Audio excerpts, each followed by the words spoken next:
Hey guys, welcome to NothingGeek TV. I hope you have all been doing well, and today, as you can see, I'm holding Motorola Moto E smartphone. This is the second gen of Moto E smartphone, which is a successor of the previous year's Moto E first gen smartphone.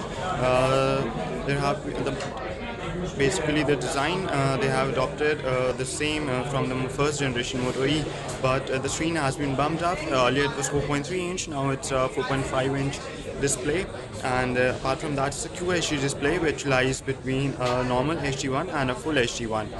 So things have improved. Also there is a front facing camera now, and the phone is running on Android Lollipop 5.0.2 operating system. This is the latest version which is available across the Nexus devices as well as Motorola devices. If we talk about the build quality, Motorola has done some improvements over the build of the phone. The phone is a bit thinner now, but it is more robust in looks and more sleeker.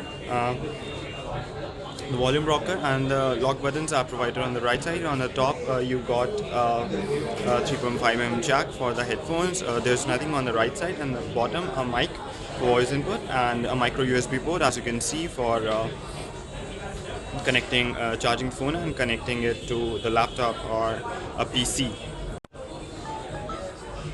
Now the thing to note is that this phone is a dual SIM phone.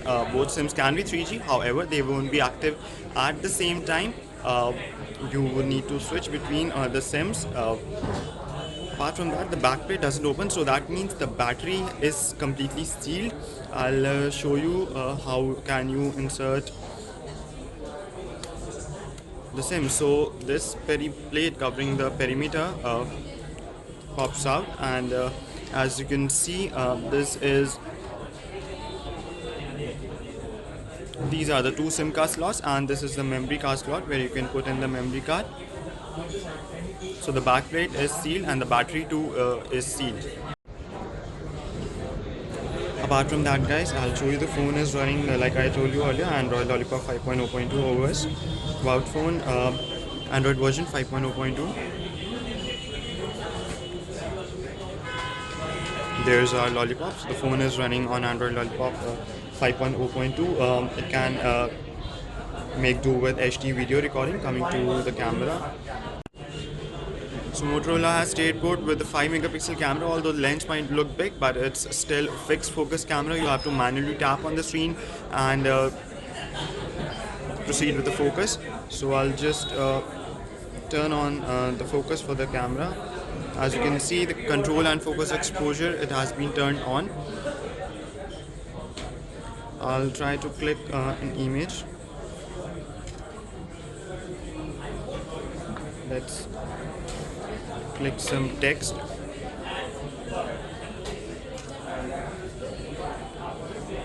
Let's move to the gallery by swiping left.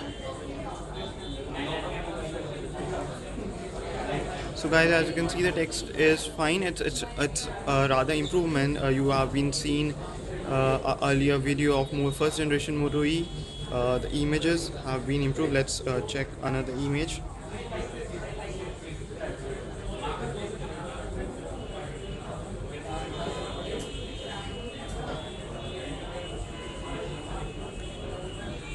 Once we zoom in, the saturation drops in. I'll click another image which is not slow close up but a normal image.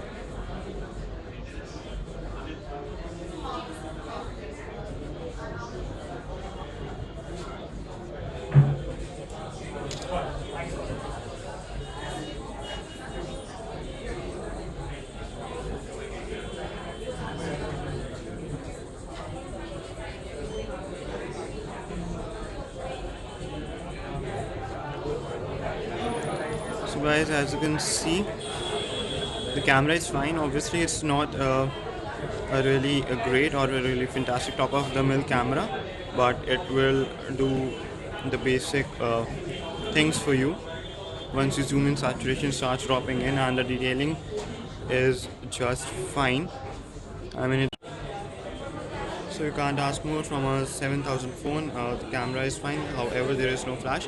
And the front facing camera, it's a VGA one for the selfies and the Skype and Google Hangouts, but then it's not a big selfie camera. HDR thing, you have a timer, you can place location, you can directly save the images to micro SD card, all the general features of a lollipop thing. Now coming to, let me go to the RAM, which is an initial thing which you need to see. Now the phone is running all the stock apps as of now. We have, as you can see, we haven't downloaded any app on the phone yet.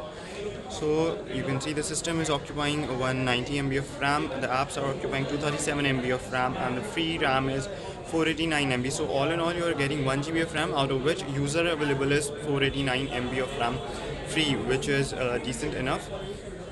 Let's check out the storage. So the total space available to the use, total space is 5.03 GB. It's 8 GB internal space, out of which around 3 GB is used by the operating system Android Lollipop, and available user space is 4.60 GB. Also, you can mount your SD card, which is the maximum storage space you can take up to is 32 GB. Apart from the internal storage. And another important thing I would like to tell you, that apps are movable to SD card.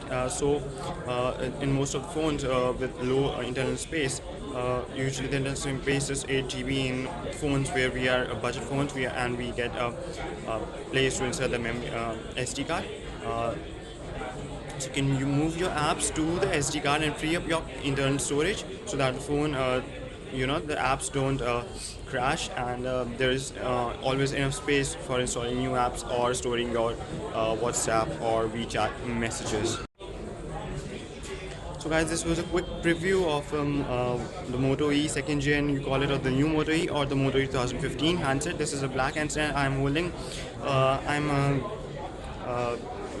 pleasantly pleased. The display is nice, the QHD display especially. The phone, the form factor is small and will appeal to the users who want to operate their phone with one hand. The pricing has been same, which is 7,000 bucks for the which Motorola was selling earlier Moto E at. They have also not discontinued the earlier Moto E, and the phone will be available starting 11th of March midnight online on Flipkart, another e-commerce website. The back plate is non-removable. The battery has been bumped up to 2390 milliamp hour, and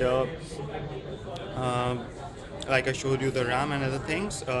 I'll be also showing you the synthetic benchmark and its comparison with other devices shortly. For that, you need to hit the subscribe button flashing on your screen and stay connected, guys. See ya next time.